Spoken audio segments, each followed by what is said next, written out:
Hello students, कैसे हैं आप सब लोग। B L L B fifth semester के स्टूडेंट्स के लिए सी आर पी सी एक इम्पॉर्टेंट सब्जेक्ट है हमारा। B L L B ninth semester के स्टूडेंट्स के लिए और L L B fifth semester के स्टूडेंट्स के लिए बहुत ही इंपॉर्टेंट वीडियो, इंपॉर्टेंट सब्जेक्ट है। और code of criminal procedure C R P C जो है उसका इंग्लिश मीडियम का जो है इम्पॉर्टेंट क्वेश्चन का वीडियो पहले ही आ चुका है। आज जो है हिंदी मीडियम वाले बच्चों के लिए वीडियो है, क्योंकि हिंदी मीडियम वाले बच्चे कह रहे थे कि सर हमारे लिए तो आपने वीडियो भेजा नहीं, उसमें क्वेश्चन हिंदी मीडियम में नहीं है, तो हिंदी मीडियम में भी क्वेश्चन भेज दीजिए।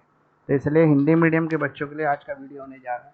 बार बार मैं हर बार ये कहता हूँ कि 70% मार्क्स जो है वो गारंटेड है और 70% पेपर जो है इसी में से आएगा। और बार बार हर वीडियो में मैं यही कहता हूँ कि भाई देखो, क्वेश्चन तो मेरे बताए हुए एग्जाम में डेफिनेटली आ जाएंगे, 70% क्वेश्चन जो है वो इसी वीडियो में से आ जाएंगे, लेकिन मार्क्स कैसे मिलेंगे।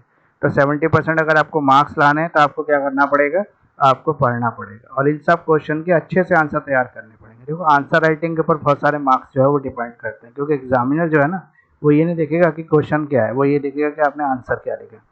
अगर आपने आंसर बढ़िया तरीके से लिखा है, बढ़िया तरीके से आंसर को प्रेजेंट किया, डेफिनेटली आपको अच्छे मार्क्स लाने से कोई भी नहीं रोक सकता है।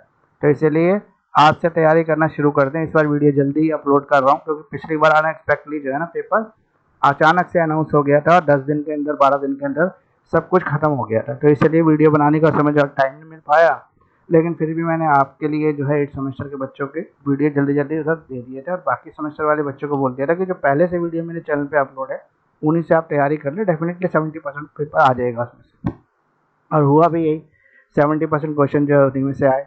अब बच्चे काफ़ी कंफ्यूज थे पिछली बार के सब पुराने वीडियो से कैसे पढ़ें, तो भाई सिलेबस थोड़ा चेंज हुआ है, सिलेबस तो वही है। जब तक सिलेबस वही है तो इंपॉर्टेंट क्वेश्चन भी वही है, क्योंकि हम कोई पेपर होना लीक करा रहे हैं कि पेपर लीक करा लिया और आपको दे दिया। हम तो गैस लगाते हैं, इंपॉर्टेंट क्वेश्चन की स्ट्रेटेजी बनाते हैं, सब्जेक्ट में से इंपॉर्टेंट क्वेश्चन निकालते हैं, यूनिवर्सिटी के प्रीवियस ईयर पेपर को बेस करके इंपॉर्टेंट क्वेश्चन निकालते हैं। तो इसलिए आज ही से आप पढ़ना शुरू कर दें। कोड ऑफ क्रिमिनल प्रोसीजर आज आपके लिए वीडियो आ गया हिंदी मीडियम के बच्चों के लिए, और नेक्स्ट पेपर के लिए अच्छी तरह से आपकी तैयारी शुरू हो जाएगी। तो आइए शुरू करते हैं आगे। तो आज जो वीडियो होने जा रहा है वो B A L L B 9th semester के बच्चे और L L B 5th semester के बच्चों के लिए होने जा रहा है, जिसका सब्जेक्ट है कोड ऑफ क्रिमिनल प्रोसीजर, जिसे हम कहते हैं सी आर पी सी। आज का वीडियो हिंदी मीडियम के बच्चों के लिए। इंग्लिश मीडियम के बच्चों के लिए वीडियो पहले ही आ चुका है, चैनल पर है, आप उसको वहाँ से इजीली देख सकते हैं, अपलोड मैंने ऑलरेडी किया हुआ है। तो पहला जो क्वेश्चन आज होने जा रहा है इंपॉर्टेंट क्वेश्चन का, वो है जमानत से संबंधित कानून पर चर्चा करें। गैर जमानती मामलों में जमानत का आधार क्या है। प्रश्न नंबर 2 है हमारा, जमानत क्या है। गैर जमानती अपराध में जमानत से संबंधित नियमों पर चर्चा करें। सीआरपीसी के तहत अधिकार के रूप में एक आरोपी को कहाँ जमानत मिल सकती है। प्रश्न नंबर 3 है हमारा, जमानत के संबंध में सत्र न्यायालयों, उच्च न्यायालयों की विशेष शक्तियाँ क्या है। चर्चा करें। जमानत कब रद्द की जा सकती है। बॉन्ड की राशि से आपका क्या मतलब है। चौथा क्वेश्चन है, पुलिस सम्मान पर मजिस्ट्रेट द्वारा वारंट मामले की सुनवाई के संबंध में प्रक्रिया की व्याख्या करें। प्रश्न नंबर 5 है हमारा, सत्र न्यायालय के सुनवाई वारंट मामले में, शिकायत मामले में मजिस्ट्रेट द्वारा सुनवाई, सम्मन मामले में सुनवाई के चरणों का वर्णन करें, सत्र सुनवाई के विभिन्न चरणों को स्पष्ट करें, आपराधिक मामलों में सुनवाई के स्थान के संबंध में दंड प्रक्रिया संहिता के प्रावधान का संक्षेप में उल्लेख करें। अब जैसे आप इस वीडियो में देख रहे हैं, तो इस स्लाइड के अंदर टोटल जो है 8 क्वेश्चन है। अब 8 क्वेश्चन में से अगर आप देखेंगे तो क्वेश्चन नंबर 1 जमानत से जुड़ा है, क्वेश्चन नंबर 2 भी जमानत से जुड़ा है, क्वेश्चन नंबर 3 जो है वो भी जमानत से जुड़ा हुआ है, ठीक है। और क्वेश्चन नंबर 4 जो है वो कह रहा है पुलिस सम्मान पर मजिस्ट्रेट द्वारा वारंट मामले की सुनवाई के संबंध में प्रक्रिया की व्याख्या करें। तो ये सुनवाई है, तो सुनवाई को भी हम हटा देते हैं। प्रश्न नंबर 1, 2, 3 इसके आंसर को इस तरीके से तैयार करना, मतलब एक ही आंसर तैयार होगा इनका, प्रश्न नंबर 1 का, प्रश्न नंबर 2 का, प्रश्न नंबर 3 का, सिर्फ एक ही आंसर तैयार होगा। उस आंसर में आप ये सारे पॉइंट कवर कर लेना, तो जमानत का एक ही आंसर बन जाएगा और आपको याद करने में भी आसानी रहेगी। उससे क्या होगा, एग्जाम के टाइम पे आपको अलग अलग 3 क्वेश्चन, एक ही क्वेश्चन याद कर लोगे, कोई भी आएगा उसी के हिसाब से आंसर आप लिख पाओगे। तो एक क्वेश्चन हो गया, 1, 2, 3 मिला के एक हुआ।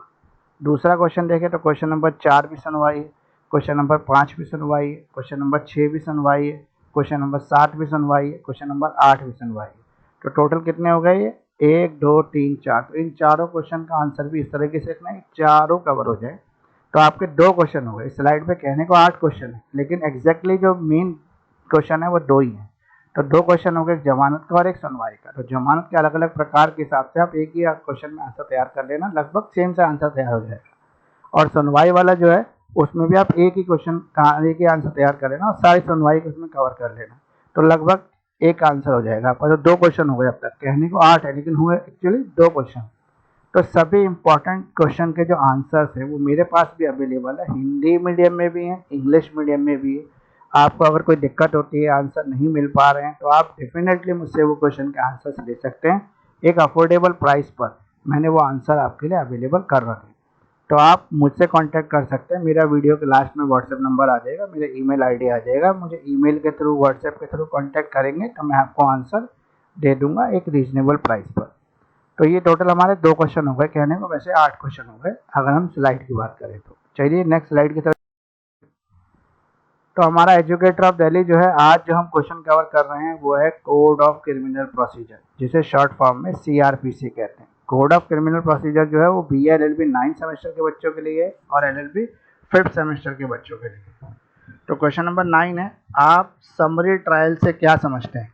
किन अपराधों की संपेक्ष में सुनवाई की जा सकती है और किसके द्वारा की जा सकती है? छोटे मोटे मामलों में ट्रायल की व्याख्या करें। भरण पोषण का दावा कौन कर सकता है? पत्नी को अपने पति से भत्ता पाने की कब पात्रता नहीं होती? भरण पोषण से आप क्या समझते हैं? भरण पोषण के दंड प्रक्रिया संहिता के अंतर्गत दिए गए प्रावधानों की व्याख्या करें। पत्नी, बच्चों और माता पिता को भरण पोषण से संबंधित CRPC के अंतर्गत प्रावधानों की व्याख्या करें। वे कब अपने अधिकार खो देंगे? आरोपों को परिभाषित करें। आरोप की विषय वस्तु का उल्लेख करें। क्या न्यायालय आरोपों में परिवर्तन कर सकता है? यदि हाँ तो कैसे और किस चरण तक? क्वेश्चन नंबर 15 है हमारा, आरोपों के उद्देश्य का वर्णन करें। आरोपों में दिए गए विवरण बताएं। क्या न्यायालय आरोपों के बाद कोई परिवर्तन कर सकता है? यदि हाँ तो कैसे और कब? चर्चा करें। तो टोटल इस स्लाइड में हमारे 15 क्वेश्चन हो गए, 8 पिछली स्लाइड में हुए थे और करीबन 7 क्वेश्चन इस स्लाइड में कवर हो गए। टोटल अभी तक 15 क्वेश्चन कवर हो गए। अगर मैं देखूं, पहला क्वेश्चन समरी ट्रायल का है, तो ये सुनवाई से जुड़ा क्वेश्चन है, पिछले में आंसर उसी में कवर हो जाएगा जो हमने पिछला आंसर तैयार कर रखा है, तो ये वहीं चला गया। तो अभी 2 ही क्वेश्चन है। फिर 10वां क्वेश्चन देखे, छोटे मोटे मामलों में ट्रायल की व्याख्या करें, तो ट्रायल भी सुनवाई में चला जाएगा, तो ये भी उसी से जुड़ा हुआ है। तो 10 तक जो है वो क्वेश्चन उसी क्वेश्चन के आंसर में तैयार हो जाएंगे। तो अभी 2 ही क्वेश्चन है। अब अगला क्वेश्चन है भरण पोषण वाला, फिर 12वां है भरण पोषण वाला, फिर 13वां है भरण पोषण का। तो ये टोटल क्वेश्चन हो गए 3, ये भरण पोषण के। तो इसको हम 2 पिछले स्लाइड में कवर हो गए थे, 1 ही, तो टोटल 3 क्वेश्चन हो गए हमारे जो मेन आंसर हमें तैयार करने हैं। वैसे क्वेश्चन बोले तो 13 क्वेश्चन कवर हो गए 3 क्वेश्चन के अंदर।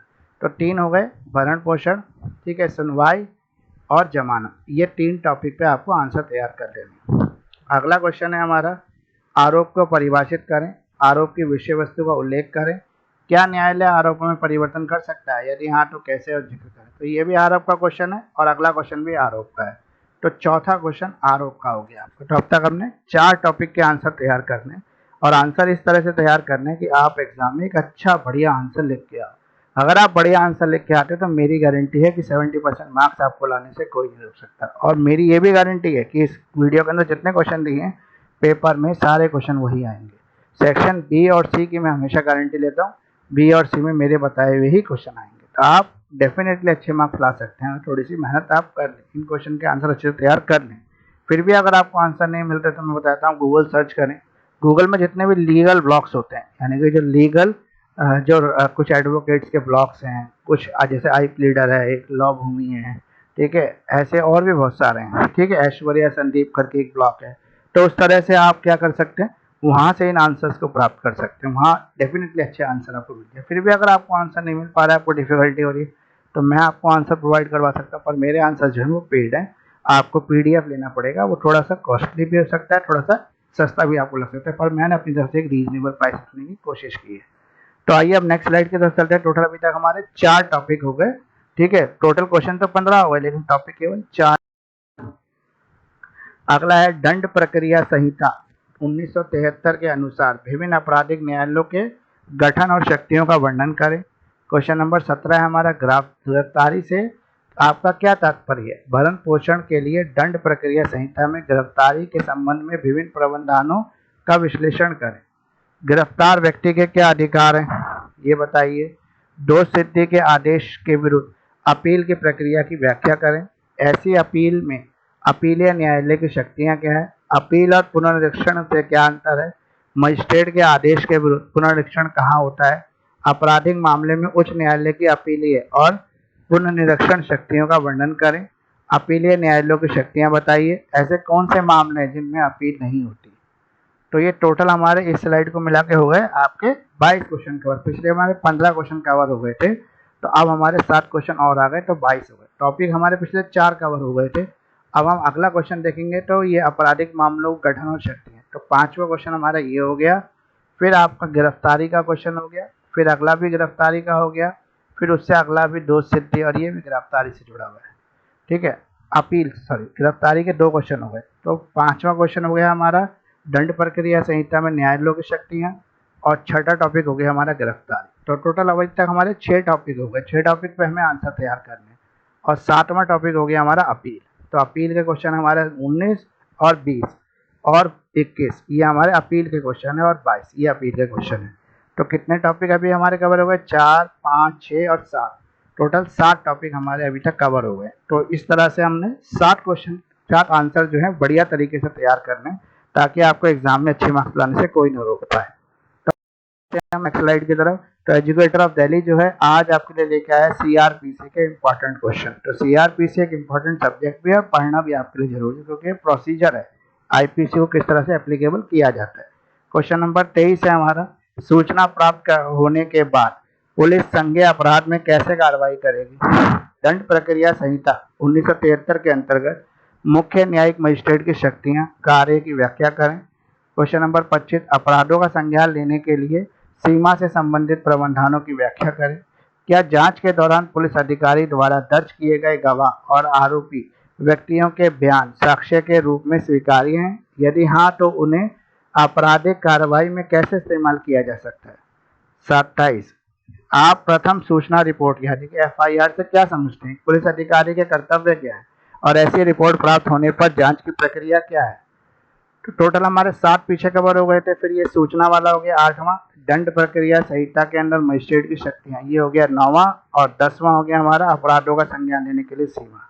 तो ये 10 हो गए, और 11वां क्वेश्चन हो गया हमारा पुलिस अधिकारी द्वारा दर्ज किए गए गवाह और आरोपियों के समस्त बयान को साक्ष्य के रूप में स्वीकार्य है कि नहीं है। और 11वां क्वेश्चन हो गया हमारा प्रथम सूचना रिपोर्ट एफआईआर। तो टोटल अभी तक हमारे 11 क्वेश्चन कवर हो गए हैं, और इन 11 टॉपिक्स पे अगर आप आंसर तैयार कर ले, डेफिनेटली आप पूरा पेपर अटेम्प्ट कर पाएंगे। आपको कोई भी पूरा पेपर अटेम्प्ट करने से रोक नहीं पाएगा। तो जो है आज का वीडियो यहाँ पे कंप्लीट होता है। BA LLB 9 सेमेस्टर के बच्चों के लिए और LLB 5th सेमेस्टर के बच्चों के लिए वीडियो था। काफी इंपॉर्टेंट वीडियो है। अगर आप ये कर लेते हैं, डेफिनेटली आपको अच्छे मार्क्स लाने से कोई नहीं रोक सकता है। तो 70% मार्क्स की गारंटी मेरी है। प्लीज़ मेरी एक रिक्वेस्ट है वीडियो के लास्ट में कि अपने सारे क्लास के व्हाट्सएप ग्रुपों में इसको शेयर कर दें, ताकि अधिक से अधिक बच्चे इसका फ़ायदा उठा सकें। तो लाइक करें, शेयर करें, सब्सक्राइब करें हमारे यूट्यूब चैनल को, ताकि हमारी ग्रोथ हो और आपको भी अच्छी अच्छी वीडियो इस तरह से मिलते रहें। तो प्रेस करते जरूर बेल आइकन, क्योंकि बेल आइकन को प्रेस करने से आपको ये फ़ायदा होगा कि तुरंत आपको नए वीडियो का नोटिफिकेशन मिल पाएगा, और आप नए वीडियो से जुड़ पाएंगे, उसका बेनिफिट ले पाएंगे। आप मुझे इंस्टाग्राम पर भी फॉलो कर सकते हैं। मेरा इंस्टाग्राम आईडी भी एजुकेटर ऑफ दिल्ली के नाम से है। मेरा फेसबुक पेज भी एजुकेटर ऑफ दिल्ली के नाम से, वहाँ भी आप मुझे फॉलो लाइक कर सकते हैं। तो BA LLB और LLB ऑल सब्जेक्ट के जो नोट्स PDF हैं, वो मेरे पास डिटेल एक्सप्लेनेशंस में अवेलेबल है। ईजी लैंग्वेज, जो लैंग्वेज है मेरी अपनी है, मैंने कहीं से कॉपी पेस्ट नहीं की है। मेरी अपनी लैंग्वेज में क्वेश्चन आंसर जो है अवेलेबल है। आप मुझसे वीडियो लेक्चर्स भी ले सकते हैं डिटेल एक्सप्लेनेशंस के साथ। आप मुझसे कांटेक्ट कर सकते हैं, एजुकेटर ऑफ दिल्ली से आप कांटेक्ट कर सकते हैं। मेरा व्हाट्सएप नंबर है 9811948855। मेरा ईमेल आईडी आप मुझे ईमेल भी कर सकते हैं krar29.mukesh@gmail.com। आप मुझे इंस्टाग्राम पर भी मैसेज कर सकते हैं। आप मुझे फेसबुक पर भी लाइक एंड सब्सक्राइब करके मैसेज कर सकते हैं। तो आप मुझसे किसी भी चैनल के माध्यम से जुड़कर इस तरह से कुछ इंपॉर्टेंट इन्फॉर्मेशन ले सकते हैं। तो इसी तरह से आज का वीडियो मैं कंप्लीट करता हूँ, और होप करता हूँ कि आप आज ही से तैयारी करने लग जाएंगे, और ये नहीं सोचेंगे एग्जाम भी काफ़ी टाइम में, क्योंकि अभी से तैयारी कर लेंगे तो हमारा काफ़ी बर्डन हल्का हो जाएगा, और आप अच्छे एक एग्जाम दे पाएंगे। तो इसीलिए आज से कमर टाइट कर लो और पढ़ने लग जाओ। और मेरे सभी फ्रेंड्स जो हैं पढ़ना शुरू कर दें। BA-LLB के बच्चे और LLB के बच्चों के लिए मेरी शुभकामनाएं हमेशा आपके साथ है ताकि आपके अच्छे मार्क्स आ सके। तो थैंक यू फ्रेंड्स, इतना समय देने के लिए, एजुकेटर ऑफ दिल्ली को इतना प्यार देने के लिए। इस तरह से एजुकेटर ऑफ दिल्ली के साथ जुड़े रहिए, मुझे प्रमोट करते रहिए। मैं इसी तरह के और इन्फॉर्मेशनल वीडियो आपके लिए लगातार लाता रहूँगा। तो थैंक यू वेरी मच आपका इतना प्यार देने के लिए।